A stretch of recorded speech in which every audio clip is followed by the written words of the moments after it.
నమస్తే, welcome to Suman TV. నేను విష్ణు. ప్రస్తుతంతో పాటు practising chartered accountant Lella Ravindra Babu గారు ఉన్నారు. వారితో మాట్లాడదాం. సార్ నమస్తే. సార్ రవీంద్ర గారు. నమస్తే అండి విష్ణు గారు. సార్ రవీంద్ర గారు, బడ్జెట్లో ఇన్కమ్ ట్యాక్స్కి సంబంధించిన స్వల్ప మార్పులు చేర్పులు జరిగాయి కాబట్టి అందరికీ అర్థమయ్యే విధంగా సరళమైన భాషలో ఎంత జీతం వచ్చేవాళ్ళు అసలు ఎంత ట్యాక్స్ కట్టాలి అనే దాని గురించి మన ప్రేక్షకులకు డీటెయిల్డ్గా తెలియచేయగలరు. నిన్నైతే నిర్మలా సీతారామన్ పెట్టిన బడ్జెట్లో తను కొన్ని మార్పులు చేసింది. వాటిలో మనం ఇండివిజువల్ వైజ్గా వెళ్దాం. కొన్నేమో సాలరీడ్ ఎంప్లాయీస్కి ప్రపోజ్ చేసింది, కొన్నేమో షేర్ మార్కెట్ సంబంధించిన షేర్స్ లాంగ్ టర్మ్ షార్ట్ టర్మ్కి సంబంధించినవి కొన్ని ప్రపోజ్ చేసింది, బిజినెస్ పీపుల్కి సంబంధించి కొన్ని మార్పులు చేసింది, అదేవిధంగా టీడీఎస్ సంబంధించి కొన్ని మార్పులు చేసింది. సో మనం ఇప్పుడు 1 by 1 వెళ్దాం. సో ముఖ్యంగా మన ఇండియాలో ఎక్కువ మంది సాలరీడ్ ఎంప్లాయీస్. సో సాలరీడ్ ఎంప్లాయీస్కి మెయిన్ న్యూ ట్యాక్స్ రెజ్యూమ్ అనే టాక్సేషన్ స్కీమ్ని అంతకుముందు తీసుకొచ్చారు. ఆ న్యూ ట్యాక్స్ రెజ్యూమ్లో అంతకుముందు ఉన్న స్టాండర్డ్ డిడక్షన్ ఏదైతే 50,000 ఉందో ఆ స్టాండర్డ్ డిడక్షన్ 50,000 నుంచి 75,000 పెంచారు. ఒక 25,000 లిమిట్ పెంచారు. అదేవిధంగా అంతకుముందు ఎంప్లాయీ తను ఎన్పిఎస్ కాంట్రిబ్యూట్ చేస్తే ఆ అమౌంట్ న్యూ ట్యాక్స్ రెజ్యూమ్లో డిడక్షన్ కింద వచ్చేది కాదు. దాన్ని ఇప్పుడు కొత్తగా న్యూ ట్యాక్స్ రెజ్యూమ్లో ఎంప్లాయీ ఎన్పిఎస్ కింద కాంట్రిబ్యూట్ చేసిన ఆ అమౌంట్ కూడా డిడక్షన్గా అలో చేస్తున్నారు. అదేవిధంగా ఆ ఎన్పిఎస్ అమౌంట్ అంతకుముందు 10% ఉండేది. 10% off the basic plus DA.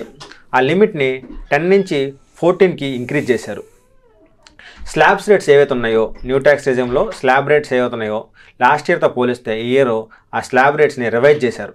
ఆ స్లాబ్ రేట్స్ ఎలా చేశారంటే 0 to 3 lakhs nil tax, 3 to 7 5%, 7 to 10 10%, 10 to 12 15%, 12 to 15 20%, above 15 30% అలా ఆ విధంగా స్లాబ్స్ మార్చారు. దానివల్ల లాస్ట్ ఇయర్తో కంపేర్ చేస్తే ఈ ఇయర్లో స్లాబ్ చేంజ్ చేయడం వల్ల ఒక్కొక్క ఎస్ఎస్సికి 17,500 పన్ను ఆదా అయింది. ఎందుకంటే స్లాబ్ రేట్స్ని ఇంక్రీజ్ చేశారు కాబట్టి. అంతకుముందు 3 నుంచి 6 లక్షలు ఉండేదాన్ని 3 నుంచి 7 లక్షలు చేశారు. దానివల్ల 17,700 అడిషనల్గా ట్యాక్స్ వాళ్ళకి సేవ్ అయింది. అదేవిధంగా అంతకుముందు ఫ్యామిలీ పెన్షన్ ఎగ్జామ్షన్ 15,000 ఉండేది. ఆ ఫ్యామిలీ పెన్షన్ ఎగ్జామ్షన్ని 15,000 నుంచి 25,000 పెంచారు. ఈ విధంగా ఎంప్లాయీస్కి 17,500 స్లాబ్ రేట్ చేంజ్ చేయడం వల్ల, నెక్స్ట్ స్టాండర్డ్ డిడక్షన్ 50,000 నుంచి 75,000 పెంచడం, నెక్స్ట్ ఎన్పిఎస్ కాంట్రిబ్యూషన్ కూడా న్యూ ట్యాక్స్ రెజ్యూమ్లో అలో చేశారు. అది ఎంప్లాయీకి సంబంధించిన చేంజెస్ నేను నిర్మలా సీతారామన్ పెట్టింది. షేర్ మార్కెట్ చేసింది. నేను మీరు చూస్తే షేర్ మార్కెట్ ప్రపోజల్ ఇచ్చింది. అది షేర్ మార్కెట్ పడిపోయింది కొంచెం. ఎందువల్ల అంటే అంతకుముందు షేర్స్ లాంగ్ టర్మ్ షేర్స్ అయితే అది ఏదైతే షేర్ని మనం 1 year హోల్డ్ చేస్తామో వాటిని లాంగ్ టర్మ్ షేర్స్ అంటారు. ఆ లాంగ్ టర్మ్ షేర్ వచ్చే క్యాపిటల్ ట్యాక్స్ని లాంగ్ టర్మ్ క్యాపిటల్ గెయిన్స్ అంటారు. లాంగ్ టర్మ్ క్యాపిటల్ గెయిన్స్ అంటారు. దాని మీద కరస్పాండింగ్ ట్యాక్స్ని long term capital gain tax అంటారు. వాటి మీద ఎర్లియర్గా 10% రేట్ ఉండేది ట్యాక్స్ రేటు. వాటిని ఇప్పుడు 12.5కి పెంచింది.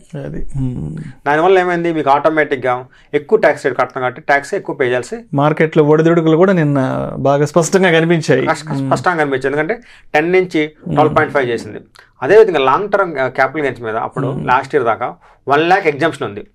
ఆ 1 lakh ఎగ్జామ్షన్ని 1.25 lakhs ఇంక్రీజ్ చేసింది. అంటే 1,25,000 దాకా మనకి లాభం వస్తే long term capital gain tax కట్టాల్సిన పని లేదు. షార్ట్ టర్మ్ క్యాపిటల్ గెయిన్స్ ఏదైతే షేర్స్ని మనం 1 year లోపు హోల్డ్ చేస్తామో, అంటే కొన్ని 1 year లోపు అమ్మేస్తే వాటి వల్ల వచ్చే గెయిన్స్ మనం షార్ట్ టర్మ్ క్యాపిటల్ గెయిన్స్ అంటారు. వాటి మీద లాస్ట్ ఇయర్ దాకా 15% రేట్ ఉంది ట్యాక్స్ రేట్. అంటే వచ్చిన గెయిన్స్ మీద 15% ట్యాక్స్ కట్టాలి. బట్ నిన్న బడ్జెట్ నుంచి వాటి మీద 20% చేసింది. 15% కట్టాల్సిన ట్యాక్స్ రేట్ని 20% పెంచింది. So short term capital gains మీద 15 నుంచి 20 చేశారు. లాంగ్ టర్మ్ క్యాపిటల్ గెయిన్స్ మీద 10 నుంచి 12.5 రేటు ఇంక్రీజ్ చేశారు. ఇంకా అదేవిధంగా మనకి ల్యాండ్ అండ్ బిల్డింగ్స్ ఉంటాయి. వాటిని మనం ఎప్పుడో 20 సంవత్సరాల క్రితం 15 సంవత్సరాల క్రితం 10 సంవత్సరాల క్రితం మన తాతోళ్ళు ఫాదర్స్ 4 fathers కొనుంటారు. వాటిని పిల్లలు అమ్మటం కానీ లేదా మనం 20 సంవత్సరాలు 15 సంవత్సరాలు హోల్డ్ చేసుకుని ల్యాండ్ని బిల్డింగ్ని రేట్ వచ్చాక అమ్మినప్పుడు లాంగ్ టర్మ్ క్యాపిటల్ గెయిన్స్ ఉండేవి. వాటికి ఇండెక్సేషన్ బెనిఫిట్ ఉండేది. అంటే ఆ ఇయర్లో ఉన్న రేట్కి ఈ ఇయర్లో రేట్కి మనం కాంపెన్సేట్ చేయాలి. ఇన్ఫ్లేషన్ పెరుగుతుంది కాబట్టి వీళ్ళకి ఇండెక్సేషన్ అనే బెనిఫిట్ ఉండేది. అంటే అప్పుడు 1 lakh మనం ల్యాండ్ కొని ఉంటే ఈరోజు దాని value 4 lakhs 3 lakhs 2 to 3 times పెరిగిద్దని చెప్పేసి ఒక ఇండెక్సేషన్ బెనిఫిట్ ఇచ్చేవాళ్ళు. ఇండెక్సేషన్ బెనిఫిట్ ఇచ్చి ఆ ట్రాన్స్ఫర్స్ మీద 20% ట్యాక్స్ లెవీ చేసేవాళ్ళు long term capital gains with respect to sale of land and buildings. But ఇప్పుడు ఏం చేశారు, ఆ ఇండెక్సేషన్ బెనిఫిట్ తీసేశారు. అంటే నువ్వు ఇల్లు కానీ ల్యాండ్ కానీ 10 సంవత్సరాల క్రితం కొన్నా ఒకటే, 5 years క్రితం కొన్నా ఒకటే, 40 years క్రితం కొన్నా ఒకటే, దెర్ ఇస్ నో చేంజ్. ఆ చేంజ్ ఏదైతే ఎర్లియర్ చేంజ్ ఉందో దాన్ని ఇప్పుడు తీసేసి వాటన్నిటిని కూడా రేట్ తగ్గించేశారు. అంతకుముందు 20% రేట్ ఉంటే దాన్ని 12.5% చేశారు. 20% రేట్ని 12% రేట్ తగ్గించారు.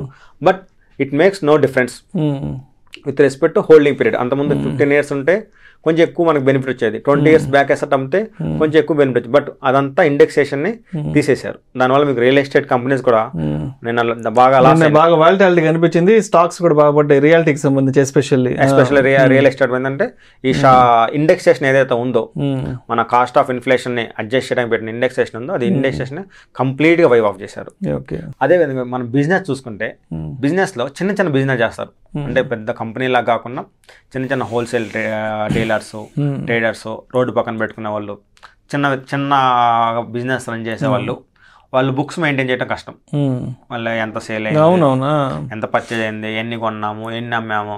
పండ్ల వ్యాపారులు, పూల వ్యాపారులు, చిన్న వాళ్ళు ఉంటారు, చిన్న వాళ్ళు వాళ్ళ బిజినెస్ లో చేసేవాళ్ళు. వాళ్ళు బిజినెస్ చేసి లివింగ్ వాటిని ఎంత కొన్నాము, ఎంత కమ్మాము అన్ని రికార్డ్స్ మెయింటైన్ చేయాలి as per the government rules. ఆ రికార్డ్స్ మెయింటైన్ చేయడం చిన్న వాళ్ళకి బాగా టఫ్గా ఉండేది. ఎర్లియర్ ఏం చెప్పారంటే మీ టర్న్ ఓవర్ 2 crores అయ్యేదాకా కూడా మీరు బుక్స్ మెయింటైన్ చేయొద్దు. బుక్స్ మెయింటైన్ చేయకుండా టర్న్ ఓవర్ 2 crores ఎంత ఉందో 2 crores మీద మీరు 8% ఆఫర్ చేసి ట్యాక్స్ కడితే సరిపోయేది. ఇప్పుడు నిన్న బడ్జెట్లో మేడం గారు ఆ 2 crores కూడా ఇంక్రీజ్ చేశారు. ఇంక్రీజ్ చేసి 2 నుంచి 3కి లిమిట్ పెంచారు. అంటే 3 crores దాకా చిన్న వ్యాపారులు, చిన్న బిజినెస్లో అంటే టర్న్ ఓవర్లో ఇయర్ మొత్తం యొక్క టర్న్ ఓవర్ 3 crores దాకా కూడా వాళ్ళు ఏం బుక్స్ మెయింటైన్ చేయాల్సిన పని లేదు. అండ్ అదేవిధంగా వాటిని ఏది ఆడిట్ చేయాల్సిన పని లేదు. జస్ట్ సేల్స్ ఎంత డిక్లేర్ చేసి కరెస్పాండింగ్గా ట్యాక్స్ కట్టేస్తే సరిపోయింది. అది బిజినెస్ సంబంధించిన ఒక చేంజ్. నెక్స్ట్ టీడీఎస్ రేట్స్ మార్చారు. టీడీఎస్ రేట్స్ మనకి ఎక్కువ ఉండేదంటే కమిషన్, ఎల్ఐసి ఇన్సూరెన్స్ కమిషన్ కానీ, లోన్ రికవరీ ఏజెంట్స్ ఉంటారు వాళ్ళ కమిషన్ పే చేసిన, నెక్స్ట్ మనకి ప్రొడక్ట్స్ అమ్మితే వాళ్ళకి కమిషన్ ఇస్తారు, డైరెక్ట్ కమిషన్స్ అని. ఆ కమిషన్ అన్నిటి మీద కూడా అంతకుముందు 5% టీడీఎస్ రేట్ ఉండేది. ఆ 5%ని 2%గా మార్చారు. 5%ని 2%గా మార్చారు. అదేవిధంగా ఒక పార్ట్నర్షిప్ ఫామ్ వాళ్ళ పార్ట్నర్స్కి ఏమైనా రెమ్యూనరేషన్ ఇచ్చినా, ఏమైనా బోనస్ ఇచ్చినా, ఏమైనా శాలరీ ఇచ్చినా టీడీఎస్ కట్ చేసేది కాదు. టీడీఎస్ కట్ చేయాల్సిన అవసరం లేదు. ఇప్పుడు కొత్తగా వచ్చిన రూల్ ప్రకారం ఇయర్ మొత్తమే 20,000 దాటితే 10% టీడీఎస్ కట్ చేయాలి. అలాగా పార్ట్నర్షిప్ ఫామ్ పార్ట్నర్స్కి ఏమైనా రెమ్యూనరేషన్ పే చేస్తే 10% టీడీఎస్ కట్ చేయాలని చెప్పేసి ఒకటి తెచ్చారు. నెక్స్ట్ ఇంకా చూస్తే స్టార్టప్స్ కంపెనీస్కి ఎక్కువగా ఇబ్బంది అయితే ఏంజిల్ ట్యాక్స్ అని ఉండేది. ఏంజిల్ ఇన్వెస్టర్స్ వచ్చి తక్కువ రేట్లో ఉన్న కంపెనీ షేర్స్ ఎక్కువ రేటు కొంటారు. సో ఆ ఏంజిల్ ట్యాక్స్ ఉండేది. ఆ ఏంజిల్ ట్యాక్స్ని కంప్లీట్గా అబాలిష్ చేశారు. దానివల్ల ఇప్పుడు స్టార్టప్స్కి చాలా బెనిఫిట్ అవుద్ది.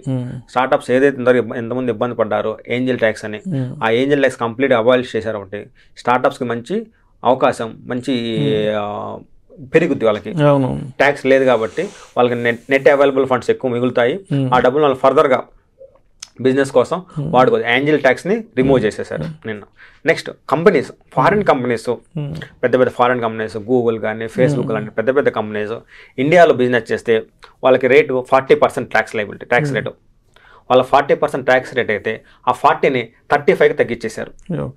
పెద్ద కంపెనీస్కు 40% ట్యాక్స్ రేట్ని 35%కి తగ్గించేశారు. ఇవన్నీ క్లుప్తంగా సామాన్యుడికి, బిజినెస్ చేసే వాళ్ళకి చేసిన ట్యాక్స్ మార్పులు. Thank you sir. Thank you so much Ravindra Babu గారు. థ్యాంక్ యూ అండి విష్ణు గారు. సుమన్ టీవీలో మీ పర్సనల్ అండ్ బిజినెస్ ప్రమోషన్స్ కోసం కింది నెంబర్కి కాంటాక్ట్ చేయండి.